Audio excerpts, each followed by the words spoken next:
Hello student, ये बेटा एक वेक्टर का एक क्वेश्चन है, पीवाईक्यू का है। क्या कहा क्वेश्चन में? कहा गया if A vector and B vector are position vector of 2 points P and Q respectively, then find the position vector of a point R. R का आपको पोजीशन वेक्टर निकालना है in Q P. Produce that, आपको एक relation दिया है Q are बराबर होता है 3/2 क्यू पी। देखिए आपने पोजीशन वेक्टर पी की मान ली, दी हुई है। OP vector is equal to दिया है ए वेक्टर, और पोजीशन दी है क्यू की इज ओ क्यू वेक्टर बराबर बी वेक्टर। तो आपने आर एक पॉइंट है जिसका आपने पोजीशन वेक्टर मान लिया ओ आर वेक्टर, यानी कि उसको मान लिया है स्मॉल आर वेक्टर। देखिए हमको पता है कि जो क्यू आर है, क्यू आर को हम लोग कैसे लिख सकते हैं? O R minus O Q, यही तो लिख सकते हैं। इस क्यू आर को क्या लिख सकते हैं? ओ से आर माइनस ओ से क्यू, यानी ओ आर वेक्टर की वैल्यू कितनी दी है बेटा?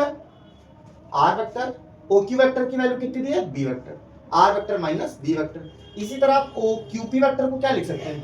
OP vector minus O Q vector. भाई पोजीशन वेक्टर में आप कैसे लिखते हैं? जैसे मान लिया अगर आपको पी क्यू वेक्टर लिखना है पोजीशन में, तो आप ओरिजिन से पॉइंट लेते हैं क्यू का, यानी कि O Q vector minus OP vector. तो इसी तरह ठीक है, क्यूपी वेक्टर को हम लोग क्या लिख सकते हैं? ओपी वेक्टर यानी बाद वाला जो है OP vector minus O Q vector, A vector minus B vector हो गया।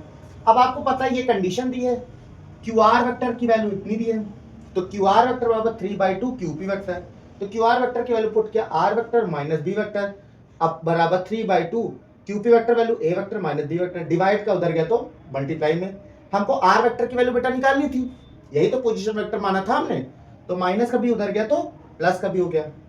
3/2 ए वेक्टर माइनस का 3/2 बी वेक्टर प्लस का बी वेक्टर। तो हमने एलसीएम लिया, तो आर वेक्टर की वैल्यू आ जाएगी 3/2 ए वेक्टर माइनस 1/2 बी वेक्टर। ठीक है, इसको नोट कर लिया। अच्छा क्वेश्चन, एक दो बार इसकी प्रैक्टिस कर लीजिएगा।